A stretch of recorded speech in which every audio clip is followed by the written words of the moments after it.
Well, what was supposed to be the biggest story of the day, the first domino to fall in NBA free agency, free agent guard Jalen Brunson has officially agreed on a 4-year deal with the New York Knickerbockers. He's going to make $104 million with New York. As we know, we told you guys on the platform yesterday and the days before that the Knicks traded Nerlens Noel and Alec Burks to clear up cap room specifically for Brunson. They pretty much gave him all of that bread. Brunson's getting 4 years, 104.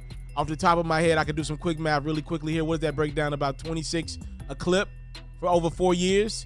That's a lot of money to give a guy that was looked at on that Dallas team as a sixth guy, one of the sixth man off the bench.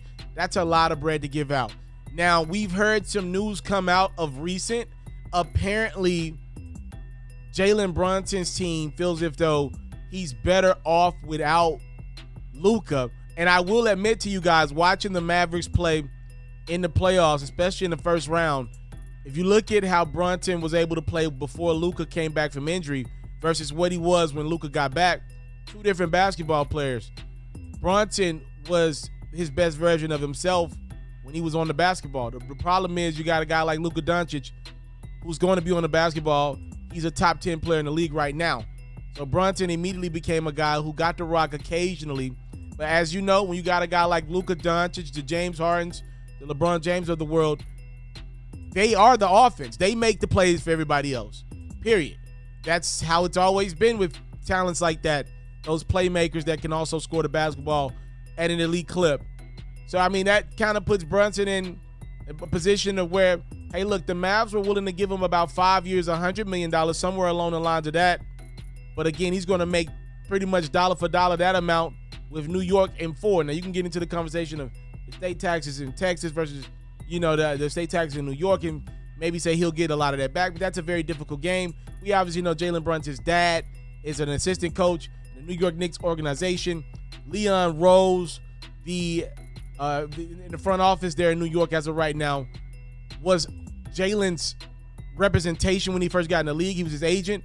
And then he was also Rick Brunson's first agent as well. Actually, Leon was Rick's first client. I'll even take it a step further. Not only was Rick represented by Leon to kick off his career, Leon also, his first client was Rick Brunson. So there's a lot of family history there, a lot of ties, family ties for the New York Knicks and the Brunson family. And they got the meeting. Dallas didn't even get a meeting. Mark Cuban didn't even get a chance to formally make his pitch to try to bring Jalen Brunson back to Dallas. Probably tells you that Brunson had his mind made already and he was going to be a New York Knick. That's what we have been hearing for days to come as it becomes official. Brunson, New York, a 4-year, $104 million deal. The Knicks get the point guard that they want, or at least they wanted over the last few weeks. They get him at $26 million a clip.